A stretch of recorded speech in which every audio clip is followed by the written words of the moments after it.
తాడేపల్లిలో వైసీపీ కేంద్ర కార్యాలయం కూల్చివేతతో ఏపీలో ఒక్కసారిగా రాజకీయాలు వేడెక్కాయి. అధికార టీడీపీ, ప్రతిపక్ష వైసీపీ ఒకరిపై ఒకరు విమర్శలతో విరుచుకుపడుతున్నాయి. ఈ నేపథ్యంలోనే టీడీపీ తాజాగా చేసిన ఓ ట్వీట్ సోషల్ మీడియాలో తెగ వైరల్ అవుతోంది.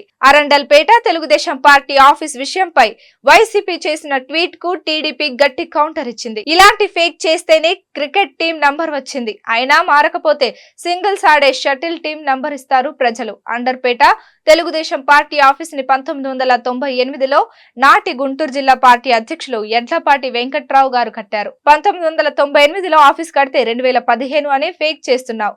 సిగ్గు లేకుండా 1000 కోట్ల ప్రజా ధనంతో జిల్లాకి ఒక ప్యాలెస్ కడుతూ సమర్థించుకుంటున్నావు. నిన్ను తిట్టాలన్నా మాకు సిగ్గు వేస్తుంది అంటూ టీడీపీ ట్వీట్ చేసింది. అంతకుముందు వైసీపీ గుంటూరు అరండల్పేటలో 2015లో కబ్జా చేసిన స్థలంలో టీడీపీ కట్టుకున్న పూరి గుడిసె 1000 గజాల స్థలాన్ని కార్పొరేషన్ నుంచి లీజుకు తీసుకొని అదనంగా పక్కనే ఉన్న మరో 1500 గజాల స్థలాన్ని ఆక్రమించి ఈ పూరి గుడిసెను నిర్మించారు. మున్సిపల్ స్థలంలో లీజుకు ఇచ్చే పరిస్థితి లేకపోయినా చంద్రబాబు బలవంతంగా ఈ భూమి లీజుకు తీసుకున్నారు. అధికారులపై ఒత్తిడి తెచ్చి కౌన్సిల్లో తీర్మానం చేసి ఆక్రమించిన స్థలంతో కలిపి 2500 గజాల స్థలాన్ని క్రమబద్ధీకరించుకొని కార్యాలయాన్ని కట్టేశారు.